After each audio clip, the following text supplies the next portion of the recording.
Well, my garden is growing.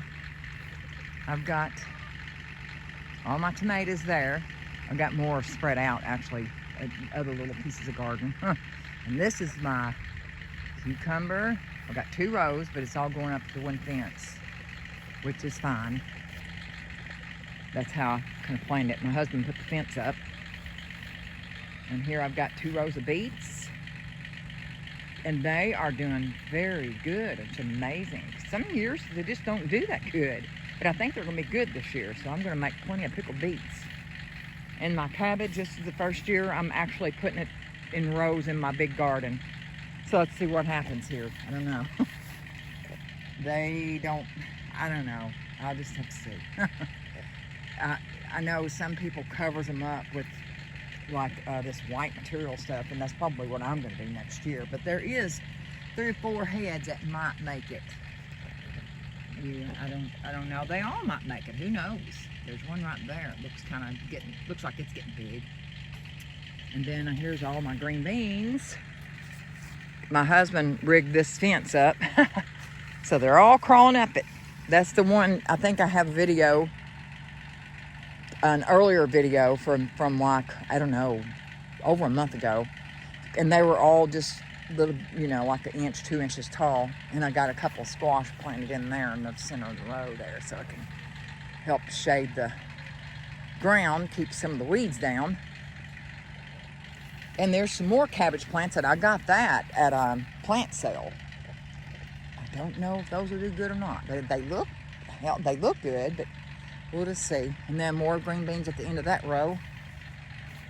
And then some more green beans.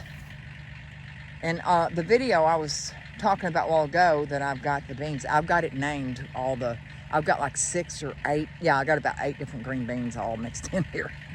So, and then there's a little short row of cucumber down there at the end.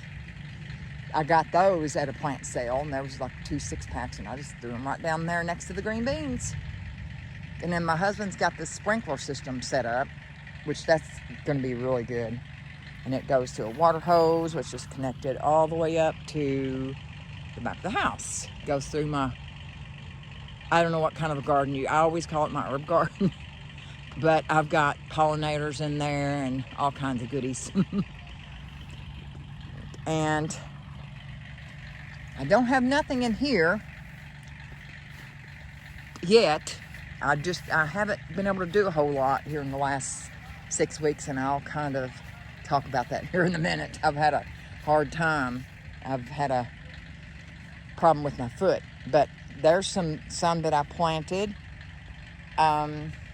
3 rows of green beans. There's 6 different green beans there, basically the same as what's over there, but I've got a head start on these over there. These are like 3 weeks later. So, and then I've got a couple rows of corn and some more green beans right there, which some of my kids and grandkids helped plant these. I did the green beans, but they did the corn and these green beans earlier. So these right here were done like a week later, something like that. And then here's all my squash. They're all growing really good. I've got a tomato plant stuck in there. Yeah, they're blooming. I think I'm gonna have some. I think I see one over there already. Right there. I see a yellow squash. But I've got these candy roasters and a sweet melon squash. I can't never get the name of that straight, but it's growing down there. Got some little sunflowers planted here for the edge of the garden. I planted quite a bit of just different flowers through here, and then we got this rain, a bunch of rain, and man, did it. It just, I guess it lost my flower seeds. It washed them away. But yeah, I'm getting some squash. Lots of blooms. And I've got my zucchini mixed in there too. I think that's more up there. And then here's down here this way is, they're slow growing. These candy roasters are right there. And I think that's more candy roasters, and this is like, I think, squash. And then those melon squash, striped melon squash, or it's in the squash family. And then there's some coming up right there. And of course I got these big crawdad mountains around here too. I don't know what's up with our yard, but we always have these crawdad holes everywhere. But anyway, I think next year I need to add like 6 inches of dirt in my garden because it's kind of low, and I think that's why we have these, I don't know, crawdads. But anyway, yeah, my foot, I'll just touch on that for a minute. About 6 weeks, actually exactly 6 weeks ago, here's another little piece of a garden here, and that's growing up really good. I've got some ginger right there coming up that I put the whole little whole ginger piece down in there about a month and a half ago, and it's coming up. This is a weed, I think, right there. Then I got stuff planted in here, ain't come up yet. And there's some pepper plants. They're just not doing really good. I don't know. Let's just see what happens. And I got some more I just planted like 3 days ago. Some stuff. But my foot, I started getting swollen about 6 weeks ago. So I ain't really done much. And I've been kind of stuck sitting down and not getting to do much, and when I do, I'm having to use a cane to walk around. But I've been to the regular doctor, and they sent me to a foot doctor, podiatrist, and told me I had a stress fracture. So I got a dirty piece of shoe, but it's a stress fracture, I guess, right in there somewhere, and they're making me wear this thing right here, but it's always comfortable if I can take this thing off. But I think it's improved a whole lot. I can actually walk and bend my toes now. I was pretty miserable at some times, especially at night, laying in the bed and my foot swollen, so I'd have to get up and get ice pack and put it on it. And it's just I tell you, I think your feet is probably the most important part of your body. You can't get around hardly without your feet.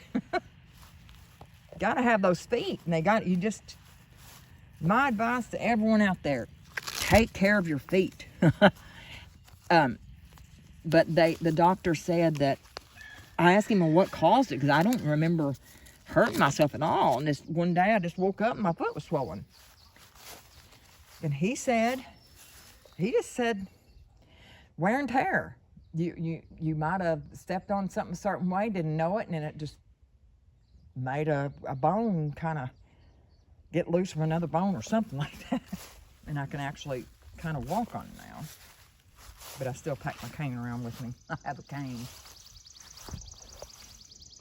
But I've been wanting to talk about it, and that's why I've been gone I haven't made any videos for, I guess, a month. And I want to get back into it again because I really enjoy it. Right here we had to put a water line in for my kitchen sink because it was, I don't know, stopped up or something, so he had to dig and get the old pipe out and put a new one in, so we got that taken care of. But it's caused a big mess. But yeah, we've got a bunch of basil growing here, and we've got some pawpaw trees that I've got to put out. Not for sure where I'm going to plant them yet, but this little farm is growing. We're just getting bigger and bigger. Well, as far as planting stuff, I've even got tomato plants in this little garden. But like I said, I've been down on my foot, so things has kind of gotten out of hand here in my garden, my herb garden. They just gotten out of hand, and I got to go start working in here. I think I'm about ready to do that now. And